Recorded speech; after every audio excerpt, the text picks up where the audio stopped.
Hello, and welcome to another edition of Monroeville at your service. I'm your municipal manager, Alex Graziani, and thank you for watching our show. We missed you in October, but we're back in a big way for the month of November. Another election day has come and gone here in our country, and that serves as a precursor for today's guest. With 7,615 votes, more than any other winner in our last four mayoral elections, Monroeville's Mayor-elect Dennis Biondo is here with us today. Welcome, Dennis. Good morning, Alex. Thank you for having me. Wow, you did it. One term on council, and you decided to throw your hat in the big ring. Congratulations. Thank you very much. I appreciate it, Alex. Well, I already think the world of you because you were part of my hiring a couple years back now. So I'm very excited that you're the mayor-elect. But talk a little bit about that. When you were first elected to council, you actually taped an interview where you talked about your vision for your service in council. So you might have to think back to that time. What motivated you to run for council? The council or for mayor? First with the council. So for council, honestly, I'd always been involved in government and the community. I was served on the planning commission before in the 20-teens. I got a call from Tom Wilson and the current mayor, Griesach, about the open 7th Ward seat. I thought, I have a young, growing family. I want to make this place a nice place to grow up for my kids. So I decided to run. Growing family. You have twins? Twins, two 5-year-olds. They just started at Evergreen Elementary in the fall here. How do your wife do that? She loves it. She loves having kids. She loves Gio and Addie are just two great kids.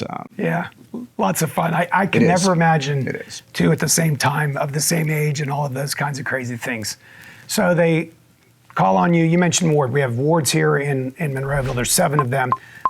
What neighborhoods are part of the 7th Ward here in Monroeville? The 7th Ward encompasses all of Garden City, and then the Maple Crest plan that's new, Willow Hedge right next to it, and then the Ridgeview Estates as well. Pretty much north of the Parkway and Old William Penn up towards Plum and Penn Hills. Yep. That area there. Yes. You get on there, and of course, Nick, in our home rule charter system, is term limited. The current mayor, having served 2 terms, he wouldn't be eligible for a 3rd term.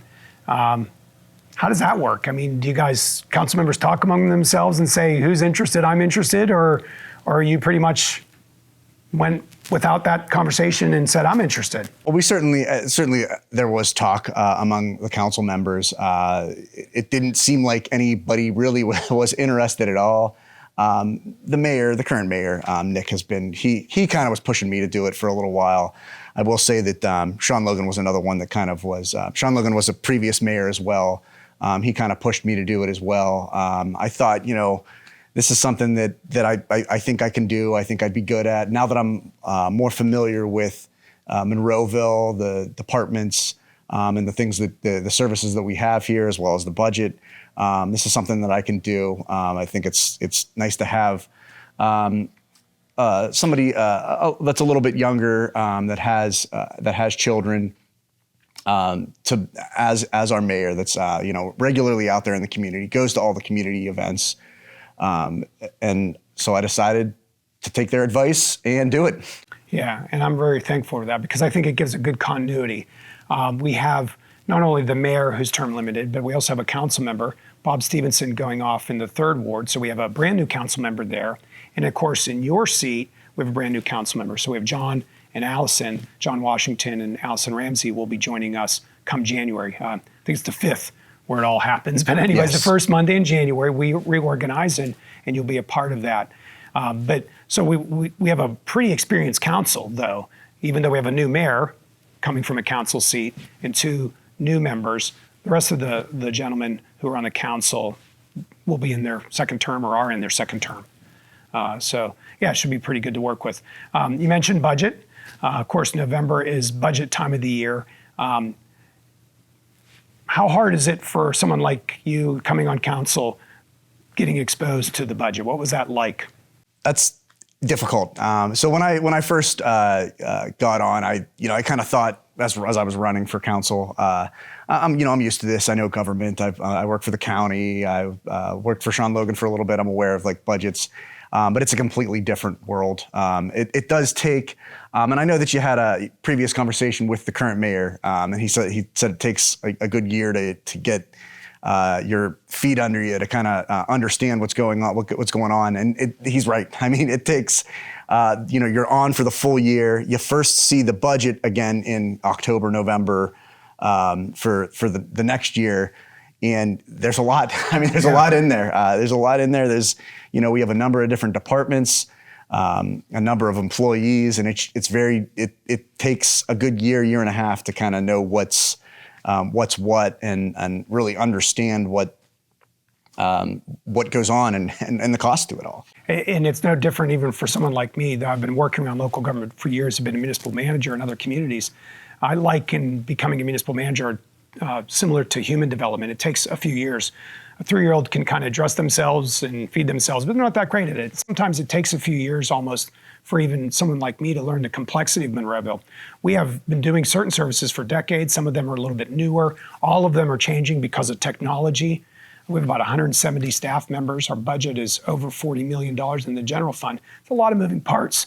So I'm year 2 of making a budget here, and don't feel bad. It's a lot even for me to try to get my head around. And we are blessed in Monroeville because our funding sources are pretty diverse. And we have a really, really solid tax base. But we also need that because we provide a pretty varied bundle of services. And I know you've been involved in some of the things you mentioned being out in the town, but whether it's a library event or a senior center event or something at the parks, you see a lot of us at those events. You do, and and the community enjoys that. The community likes seeing their council members, seeing their, the manager and the employees out there.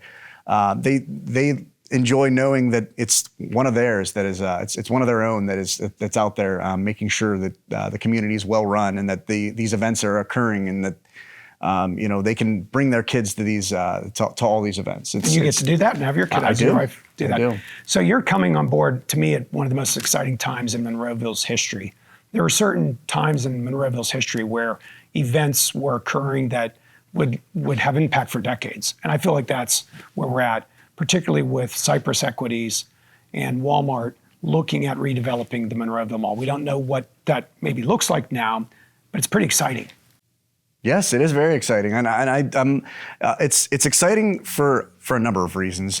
First and foremost, Monroeville Mall is not going to end up like Century 3 Mall or like Pittsburgh Mills Mall. I mean, we have somebody that's coming in here to develop the area rather than let it become an eyesore, a large piece of blight in the middle of the community.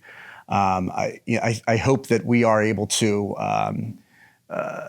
And I think Walmart and Cypress Equities will take some of our input and allow us to be part of what the Monroeville Mall and the Monroeville Mall area looks like in the coming years. The numbers are remarkable. Right now, Monroeville has been for decades the eastern suburbs commercial center. The Monroeville Mall, the Miracle Mile, even up on the 286 corridor, but Route 22 is just so many car dealerships, so many strong businesses, so many good things happen here. They're right now talking about a $400 million investment in our community, and that's a lot. It's a big number, and it, I think, is going to ensure that we remain a commercial hub for the eastern part of Allegheny County, western Westmoreland, and the larger area for years to come. We don't know what that looks like, but it's exciting that you get to be mayor while that's happening, and it probably take you through the end of a term, really, because it's such a big project. It can't be done in like 6 months. It's going to be like a couple of years. I expect that it will. I expect that will be consume a lot of our time. And I do want to just assure the public that we just passed the capital improvement plan. I mean, you'll still continue to have the services that Monroeville's known for. I mean, none of that is going to change. And I think the council is very committed to maintaining all those services.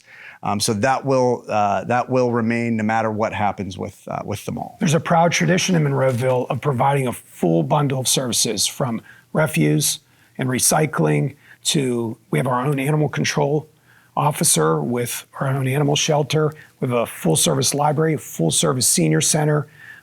We have our own 911 dispatch, which we'll be rolling this out over the next month or so, has just moved from one part of our building to another part of the building here in the municipality. And it's so exciting because it's all state of the art, and it really modernizes, because we see the future for the dispatch, which again, you've been a part of that decision making to get us to this point, is about taking advantage in real time of all the data sources that are available. And whether we're deploying drones for certain things to reduce risk to officers and to the public, or we just need more information of a person who we're interacting with. For example, somebody could say they're somebody, but maybe they're not. We're really setting ourselves up for the future here at the 911. So we have this full bundle of services. Great plowing, great parks and rec, unbelievable, really well-trained police. Am I missing anything? I don't think so, but each of our departments does a lot to serve, this community well. Great park system, if I missed that, but it's exciting. And you've been, again, a part of that for the last number of years, serving as a volunteer and as an elected official. What are you most proud of right now of what we're doing? Honestly, I know I already said it, but I think passing the capital improvement plan was very important. I think it does assure that we're going to continue with what we've been doing. I will mention one other thing: the comprehensive zoning ordinance that we passed about. And I know that sounds boring, but that's something that we had needed to update. I think the last time it had actually been updated was before the year 2000. I think it was a number of years before that, but I know it was before the year 2000. And it did. I think that really will open up what can be built and what is the developments that occur throughout Monroeville. I think part of why we changed some of the zoning requirements was to help out the mall under the previous ownership. And I think what we did will only enhance what we end up getting in the future here. You use the word boring in zoning. I'm one of the few guys who can't think of anything less boring than a zoning ordinance. I get excited about that because really the zoning ordinance, to put it simply, is a regulatory framework based on the people's vision. You went through a comprehensive planning process here in this community where you updated your comprehensive plan and you asked people and you had surveys, and the elected officials were able to interact and talk about, well, the future of the mall. Maybe we need to provide for some mixed use there and some other opportunities, and think about design standards. And then you codify that vision in an ordinance called zoning. And then the private sector has predictability. So certainly when Walmart was looking to purchase the mall, they wanted a copy of the zoning ordinance. And what they wanted to know, and so did the other bidders, because what CBL, the previous owner of the mall, had done was put the property out to bid, and it allowed the private sector to put offers in. They all wanted to see the zoning ordinance. And the first question is, does the zoning ordinance allow us to do X, Y, Z? And you had the foresight as an elected body to allow for mixed use in a bag of opportunities, if you will, or a menu of opportunities, so that enticed the developers to put a good number in, and certainly got us to where we are now. And that was a lot of foresight and really built on the people interacting at the comprehensive plan level. Knowing that we wanted a mall that maybe the future looked architecturally better, possibly, or had more amenities for walking and public space. Those are the exact things we're talking about with the redevelopment of the mall area. So I'm a nerd. I get excited talking about zoning ordinances, as you can see. But good job, I think, to the council to do that. I thought it was great idea as well. And we got to give a lot of credit, I think, to Paul Weldon and Paul Hugus, who had played a large role in that as well. Yeah, Bob Ratcher, we talked about Nick yes. Griesock, the mayor. Then the planning commission. Yeah, we're so many involved. And that's the key, right? Because it's a citizen input about the vision of the community. There's got to be a point where the private sector knows what we want. Yes. That's communicated through the zoning ordinance. Then they can decide whether they want to invest in our properties. And, whether it was the housing plan that was proposed in the old airport, or the sheets that was just recently approved by council at Old William Penn in Mossad, over on 48 near the middle school. Those investment choices, they want to see the zoning ordinance, and they want to be able to do that. So they also don't want us to always move the chairs on them, so to speak, when they come before you. But I give kudos to the council for having that together. So we're looking at the redevelopment of the mall. I'm glad you mentioned the capital improvement program, but it will, when the mall gets redeveloped, there's a possibility that we'll have some austerity here in our municipal budget. We're very sensitive to the fact that we're a more mature suburb and our income maybe wasn't what it once was. You're going to have challenges as a mayor to kind of guide us through that period, because if the mall in the redevelopment has to go dark or do demolition, those will affect our tax rates and may have downward pressure on the foot traffic for surrounding businesses, which will affect, their gross receipts and some of our collections.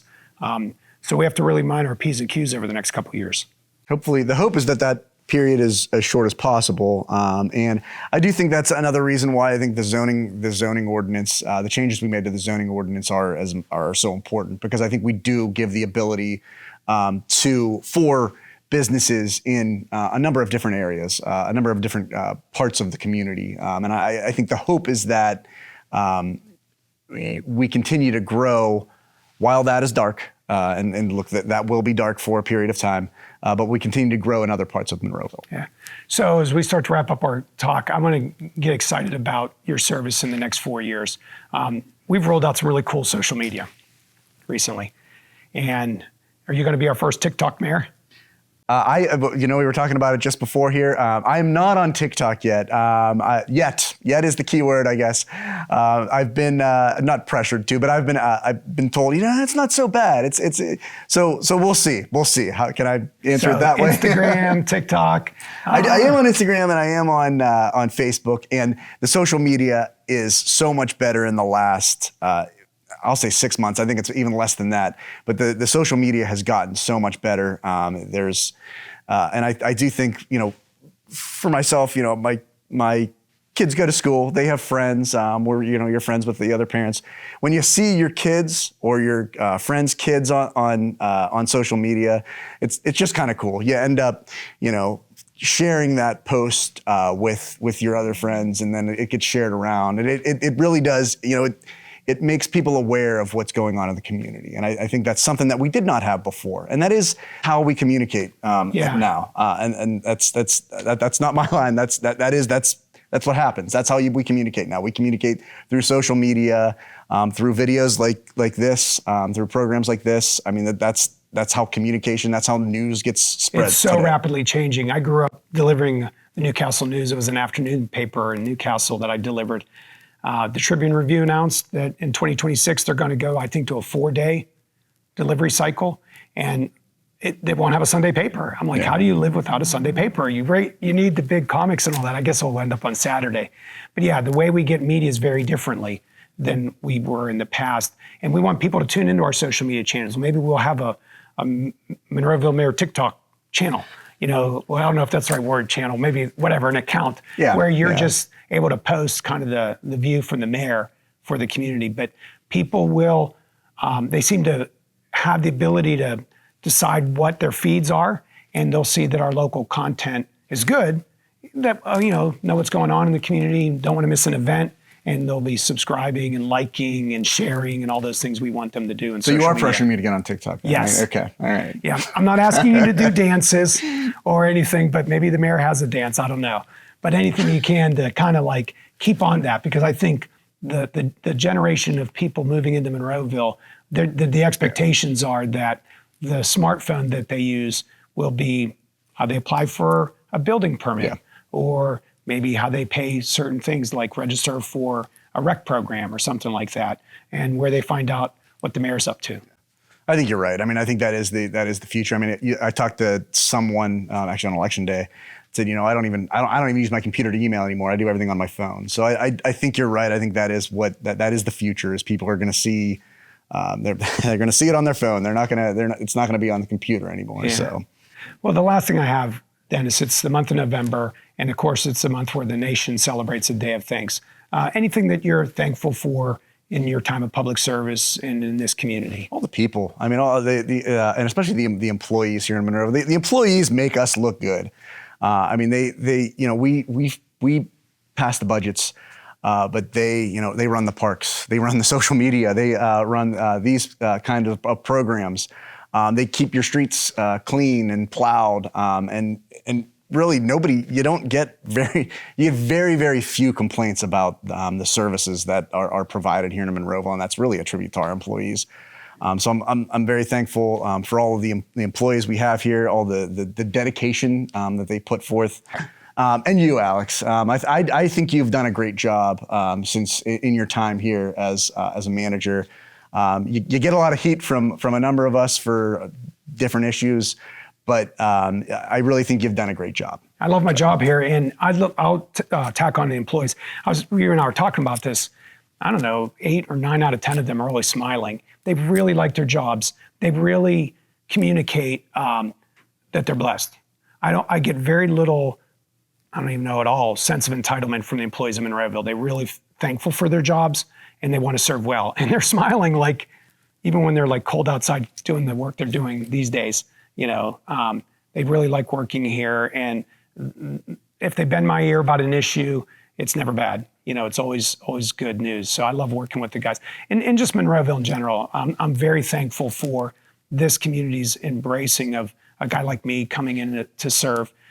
Everybody's treated me better than I deserve. So I'm very thankful for that. Dennis, I'm thankful that you've given your time. You're like really brand newly mayor-elect. I'm looking forward to something we're going to do next year, which is have a mayor's roundtable. You mentioned Mayor Griesok, you mentioned Mayor Logan, we got Aaron Sanko, we got other mayors that we're going to try to get together and get you guys in a room and you get to hear all of their wisdom and tell them what you think you're going to do. Sounds fun. I'm looking forward to it already. A lot of fun. Well, thanks for being on today's show. Thank you, Alex. On the way next, we turn our attention from our elected officials to our outstanding team of employees and a few that provide some valuable service to this municipality. That and more when Monroeville At Your Service returns. We've talked on this show and in other forums about our commitment to up our game in the arena of communications. One of those aspects is a renewed focus towards social media. We have a few Facebook accounts for you to follow, as well as brand new accounts on Instagram and TikTok. If you're on any of those platforms, check out our official pages. Here's a brief look at what you'll find.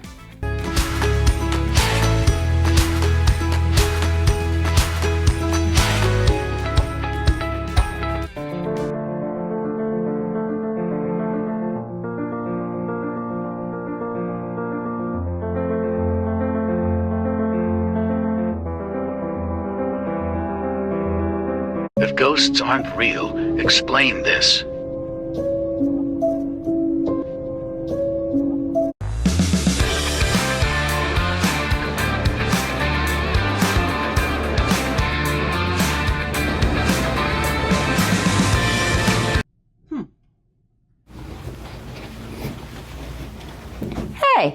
Hey, did you hear about the mall and like some sort of grant? Actually, I did. I think the best word to really describe is vibrant. I think our members are very vibrant and very actively and functionally independent. They have interesting things to do, and they're very friendly. Community. They're all coming here, and they're forming their own community here. Consider giving us a follow as our social media offering continues to grow. When we talk about service, my belief is we, as local government employees, serve you, the resident, the taxpayer, the community at large.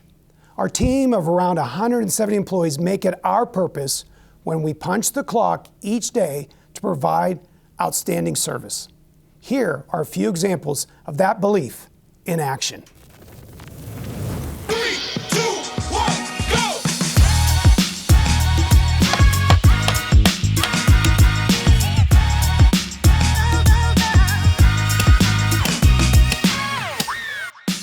Pennsylvania, we raised $2.4 million last year for Special Olympics Pennsylvania. We also provided some habitat improvement, some shading for the stream, and some additional root mass to prevent erosion in the form of trees and shrubs.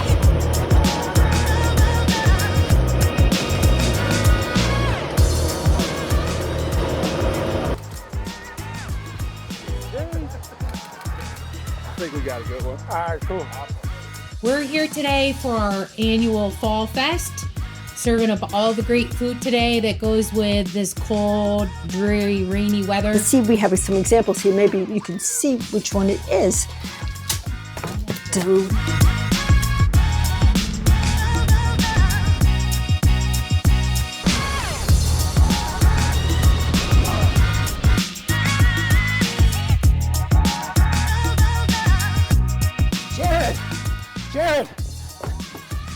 Jared.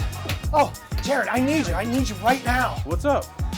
The guest for this month's Monroeville At Your Service is a no-show, and I need you to be the guest.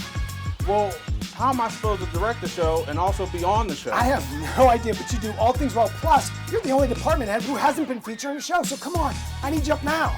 I'm Jamie Sawyer from the Municipality Monroeville Public Works Department. I'm standing at the intersection of Monroeville Boulevard, Northern Pike, and the Municipal Center in front of the Municipal Building. And when I turn around and look, I can see part of a traffic signal, but the rest of the traffic signal is missing. So I wanted to give you an update on how we got to this point, when we anticipate starting construction on the traffic signal, and when we anticipate the traffic signal being completed. So we have a car to cut over in our parking lot. So on the scene of a vehicle accident, sometimes it's hard to access a patient. We might have to use our tools such as spreaders and cutters to make access to the vehicle to safely extricate the patient before transport. So every day we basically got to do what we call trash bath and litter. Every day we're emptying garbage cans first thing in the morning, making sure all the doggy pots are filled up, getting everything ready for the picnics, and again to do the garbage and the bathroom run. Taking off all the bands from the water balloons on there from the weekend picnics. I like those bunch of balloons better.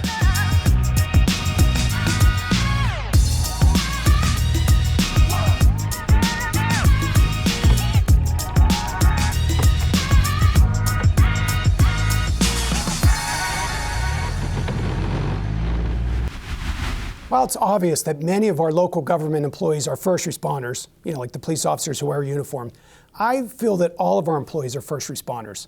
Whether they're paying bills to make sure the insurance is taken care of, or providing training, or filling potholes, or doing other kinds of things, all of them are dedicated to protect and to serve the people of Monroeville.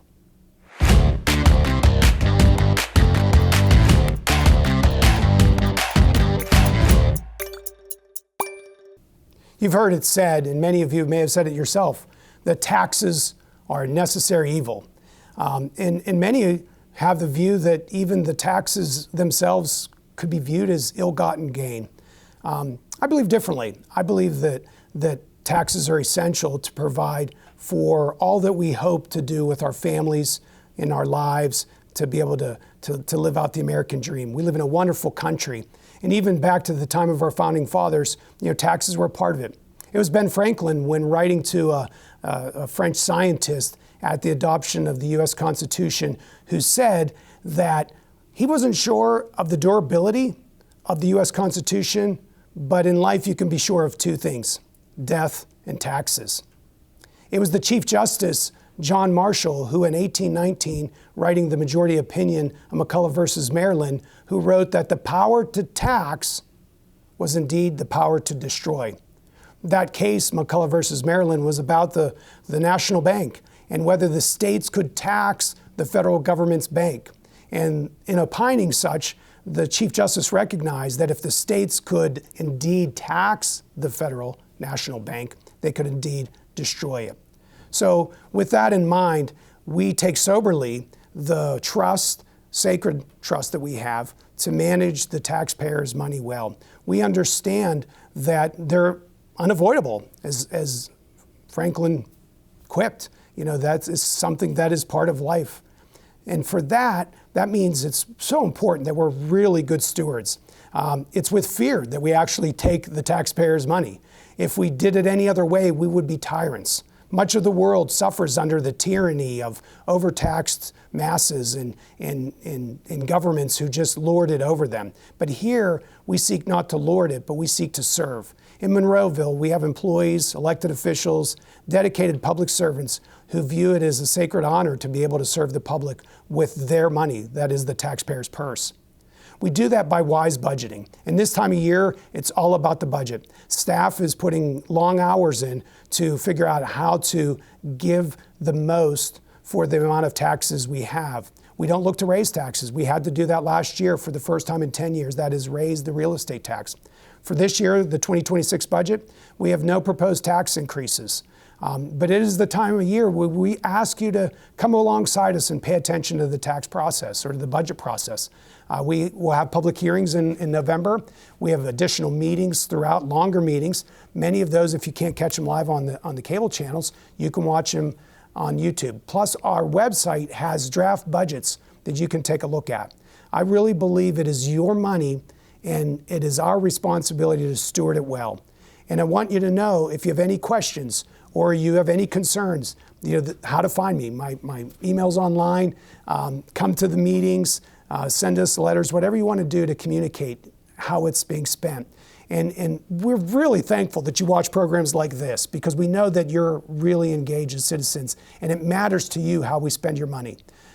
With that in mind, please do what you can to follow the budget process. And if you have any questions, come follow me. That's going to do it for today's show. We want to thank Mayor-elect Biondo for joining us today.